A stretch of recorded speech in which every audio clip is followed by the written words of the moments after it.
Right now at noon, Sun Prairie police are searching for a suspect accused of shooting a man in the stomach.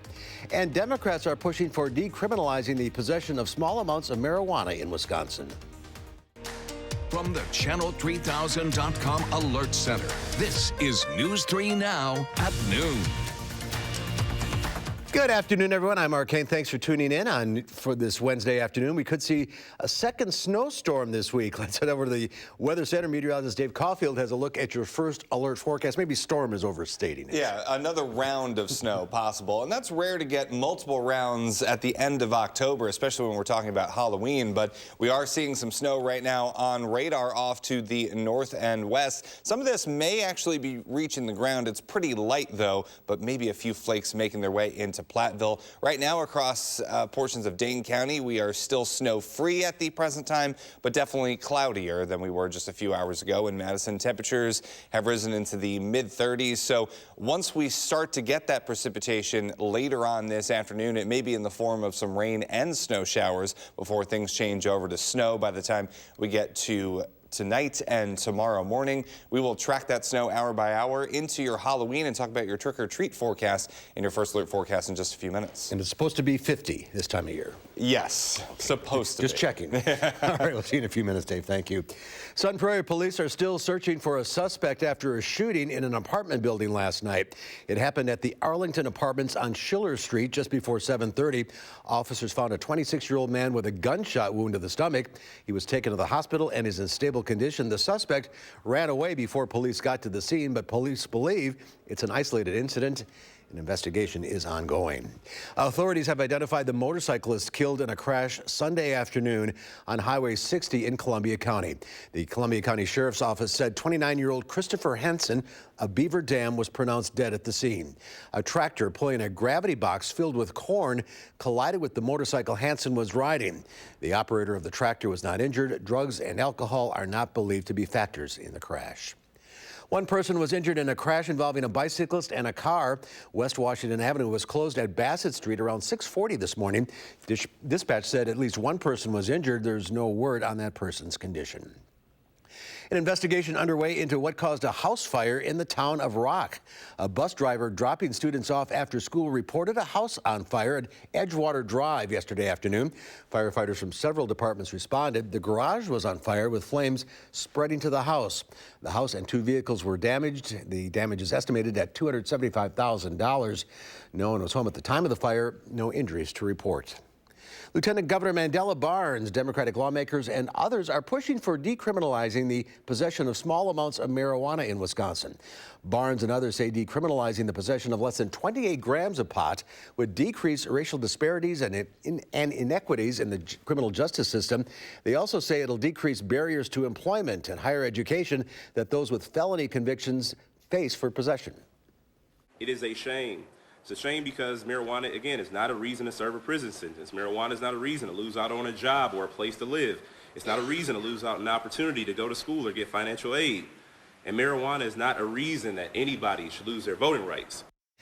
But Republican legislative leaders are opposed to decriminalization. They killed a proposal Democratic Governor Tony Evers made earlier this year. Senate Majority Leader Scott Fitzgerald says he has long opposed decriminalizing and doubts the latest bill will win support among Republicans. Wisconsin has the widest achievement gap between black and white students of any state, based on the results of a test known as the Nation's Report Card. That's according to the National Assessment of Educational Progress test results. Wisconsin Superintendent of Schools Carolyn Stanford Taylor says the achievement gap is a crisis and closing the gap is imperative for our state. The test was given to students in 4th and 8th grade last spring. Wisconsin's scores were higher than the national average in both grades. A large wildfire broke out in Southern California today amid an extreme red flag warning. The fire forced the evacuation of the Ronald Reagan Presidential Library and nearby homes. In Northern California, flames from the massive fire in Sonoma County were visible Tuesday night from San Francisco, some 70 miles away. But crews are making progress. The fire is now 30% contained as firefighters work through the night. More than 150,000 people are displaced by the Kincaid fire. 200,000 people at peak were evacuated. Seniors with deep medical conditions, need of oxygen and medications that they weren't able to source. This is serious scope and serious scale. The threat at the Reagan Library has many worried about priceless artifacts. A spokesperson says the section of the library containing the archives faces away from the fire. President Trump continues to point to the summary of his phone call with Ukraine's president as proof there was no quid pro quo. But a witness in the impeachment inquiry is raising new questions about whether the call notes were complete. Nicole Killian has more details from Capitol Hill. Foreign Service Officer Catherine Croft arrived on Capitol Hill Wednesday for her turn before impeachment investigators. Her opening statement, obtained by CBS News, describes an outside effort to get then U.S. Ambassador to Ukraine, Marie Yovanovitch, removed from her post. Colonel Vindman, will you take some questions? Tuesday, lawmakers questioned Lieutenant Colonel Alexander Vindman, who heard the July phone call between President Trump and Ukrainian President Volodymyr Zelensky. Vindman says the summary of the call was incomplete, including one omission referencing Burisma, the energy company that hired Hunter Biden to serve on its board. The White House summary is less specific. It has Zelensky referencing, quote, the company. According to the New York Times, Vindman said the summary also omitted President Trump's reference to recordings of Joe Biden talking about Ukrainian corruption. We had it transcribed. It was an exact transcription of the conversation. President Trump insists the call was perfect. He called Vindman a never-Trumper on Twitter and said there was no quid pro quo in the transcript of the phone call. As the impeachment inquiry continues, lawmakers are putting the finishing touches on a resolution that lays out how the investigation will proceed.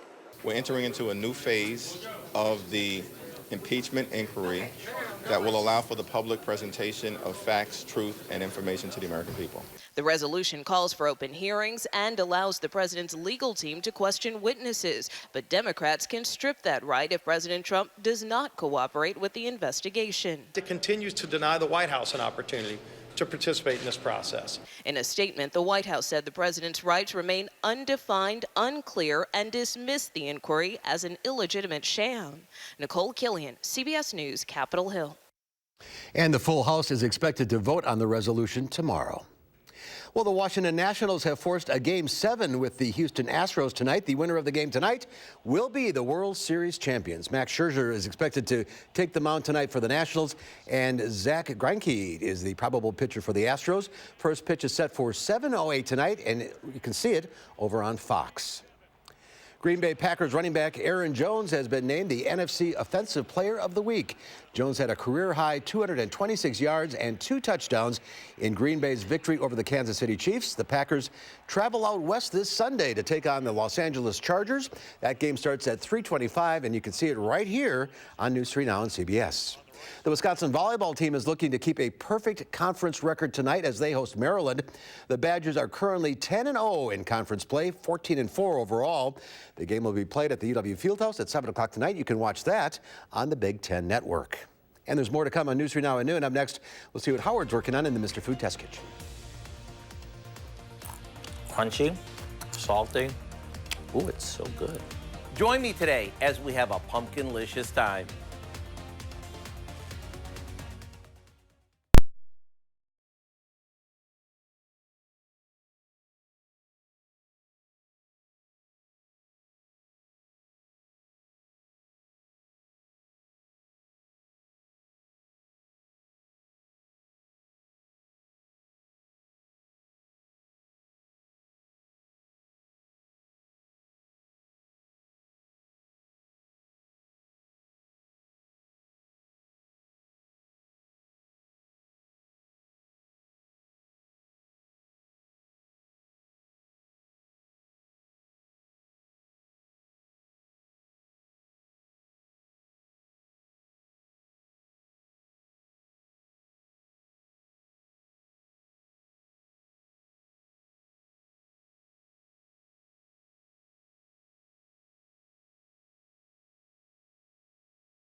I just finished carving my pumpkin, and I have a bowl of seeds and the meat, the gooey part of the pumpkin.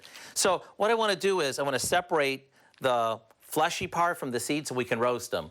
And a little secret that I found, if you take the bowl and you fill it with water, what happens is the pumpkin seeds will actually float to the top. Then we just stir that around, and then with our hands, we can just take them off, put them in a colander to make sure they're strained well. This is a lot easier than trying to fish it out one by one, that's for sure. Now we dump these onto a baking sheet, and if you have a little bit of the pumpkin like you see, that's not a problem at all. We just spread these out, drizzle them with a little bit of olive oil, or you could use butter, that's up to you. A little bit of salt. You can use pepper, you can use cinnamon, so whatever you really want. Maybe you want to make them a little spicy, that's up to you. Stir them around, make sure you get a nice single layer, and then into a 350-degree oven. It goes for about 35 to 40 minutes. Do these ever look good or what? And to think, some people just throw those out. Why would you? When these are so easy to make. Maybe top our salads or soups with them. To get the recipe for our spicy roasted pumpkin seeds, all you have to do is go to our website. I'm just gonna sneak some. Crunchy, salty. Ooh, it's so good. All right, Howard, thank you. There's more to come on News 3 Now at noon. Up next tomorrow is Halloween, and meteorologist Dave Caulfield is tracking some spooky weather. You'll have more in your first alert forecast after the break.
Our Call for Action phone bank is open right now. We're ready to take on your consumer issues and call the hotline. Volunteers will help you with any consumer complaints. The number is 608-270-2833. The service is open every Monday, Wednesday, and Friday between 11 and 1.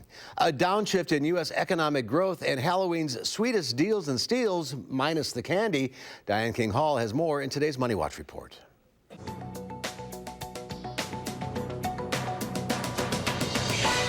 U.S. economic growth slowed slightly during the third quarter. According to the Commerce Department, GDP came in at 1.9%. That's down from 2% in the previous quarter as consumers pared spending during the summer and businesses cut back investments in response to uncertainty over the trade war with China. Private employers ramped up hiring in October. According to payroll processor ADP, employers added 125,000 jobs this month. That was more than expected. Medium-sized businesses led the gains, followed by large employers. The services sector accounted for the lion's share of hiring. Juul faces a lawsuit alleging it knew a batch of contaminated e-liquid was used in about 1 million pods this year. The former company executive who brought the suit says he experienced retaliation after raising concerns about the possibly contaminated pods. A Juul spokesperson says the claims are baseless. The suit comes as the embattled e-cigarette maker confirms it is laying off about 500 staffers. And some national chains are gearing up for Halloween with both sweet and savory specials. Show up in a costume at Krispy Kreme for a free treat of your choice. When the sugar rush gets to be too much, you can grab Papa John's Jack-O-Lantern pizza for $11. And Chipotle's annual burrito deal is back tomorrow if you dress up in Halloween garb. And that's your CBS Money Watch report. For more, head to cbsmoneywatch.com. At the New York Stock Exchange, I'm Diane King Hall. Thank you, Diane. Let's check Wall Street at the noon hour. The Dow Industrials up 27 points. The NASDAQ down almost 9. The S&P 500 also down a fraction. No Pam today, so here are your farm numbers.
Time now for the weather. Dave's over in the Weather Center. Maybe some more snow on the way. Yeah, another alert day in the forecast, Mark, for tomorrow. By the time we get to later on Halloween, we could be looking at another 1 to 5 inches of snow. But really, the impacts for this are going to be A, in the morning when we will still have that snow around for many of us, and B, during the evening hours, if we are doing some trick-or-treating on Halloween, it's going to be wet and cold for trick-or-treaters. So you may want to get some of those puffier costumes that are out there. That's my advice, at least. Or maybe you can dress on the outside layer of your costume, maybe like a mermaid or something, and then just have 5 layers of coats underneath that. That's a little bit excessive, but well, you know what I mean. We're talking about another round of snow on the way. We're already seeing some flakes fly to the north and west of Madison as some light snow moves in to that neck of the woods. For the rest of us, we've seen the rain and snow showers closer to southeastern Wisconsin diminish over the last couple of hours, but we will see by the time we get to later this afternoon into the evening, at least the chance of some rain and snow showers start to pop back up. Platteville on our Queen Bee Radio Skycam, not looking at any flakes just yet. I think that snow is too light to reach the ground at this time. And in Madison, maybe some light in the distance, but mostly cloudy skies have definitely built in on the Edgewater Skycam. So as far as snow chances go, I think the best chances will be later tonight into early tomorrow morning. There still could be a few some rain and snow showers by the time we we get to the afternoon on Halloween, but by the time we get to Friday, I think it will be probably dry. And if we get another repeat event, so another 2 to 3 inches of snow, which is definitely possible across portions of southern Wisconsin, including Madison, we could be talking about one of the snowiest Octobers on record, even though we've received this snow over the last couple of days only. So the record is 5.2 inches of snow, October of 1917. So we could potentially break a 100-year-old record across southern Wisconsin over the next day or so. For your trick-or-treat forecast, it could be better for this time of year, that's for sure. Still maybe a few snowflakes flying by the time we get to 5 p.m. Still breezy for tomorrow night, even as that snow wraps up. And look at these temperatures, folks, near the freezing mark and then into the 20s by the time we get to 9 p.m. On Future Track, we noticed that the activity picking up once again by note the time here. This is 5 p.m. So as we're coming home tonight, temperatures in the upper 30s at this time. So that's important. We could be looking at some rain and snow showers before everything turns over to snow tonight. This is during the overnight hours. We could see that snow flying in spots like Madison, Monroe, and Janesville, Watertown as well. Tomorrow at 7, still some snowflakes around. We could be talking about an additional 1 to 2 inches of snow on Halloween proper before things start to clear out. But we will be breezy and cold for most of Halloween, and temperatures dipping into the lower 20s to start off our Friday. So expected snowfall. There is a hefty amount of uncertainty with this, so take that as you will, but generally about 1 to 4 inches of snow for much of southern Wisconsin. Southeastern Wisconsin will pick up a little bit more in the way of snow totals. Your 7 to 10 day forecast showing some calmer weather as we get into the weekend. Remember, it's one of the best days of the year coming up when we get an extra hour of sleep. We fall back Saturday into Sunday, and we have some calmer weather to do that with temperatures right around 40 degrees. We could be talking about some more rain and snow showers into Monday and some snow on Tuesday before Wednesday and Thursday we're a little bit quieter. But look at those temperatures in the 30s and 40s. I don't see a 50 as far as the eye can see on this 10-day forecast. So while we're getting a little bit closer to the 40s for average highs, it's still colder than normal to start November. It's going to be a long winter at this rate. Yeah, unfortunately. All right, thank you. Hey, head on News 3 Now at noon. Halloween is tomorrow, and we'll tell you how much Americans spend during the spooky holiday. That's after a short break.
Well, Halloween is almost here, and the race is on to get those last-minute Halloween items.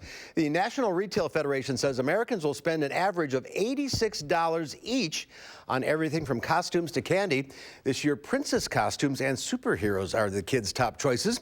And costumes aren't just for people. Those stores also have many options for pets. 29 million Americans are dressing up their pets this year. And yes, superheroes are also very popular among our four-legged friends. Political costumes are just one of the many Halloween purchases people are making, with spending expected to hit nearly $9 billion this year. That's scary.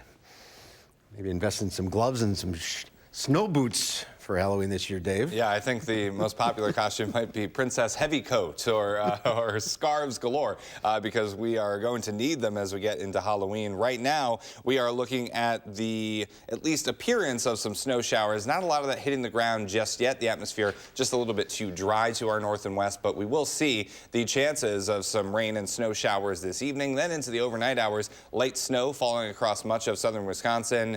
We will have snow around for an alert day on Halloween. But then we do get a little bit calmer into this weekend. All right. Thank you, Dave. Thanks for watching, everybody. Hope to see you back here at 4 o'clock. In the meantime, have a great afternoon.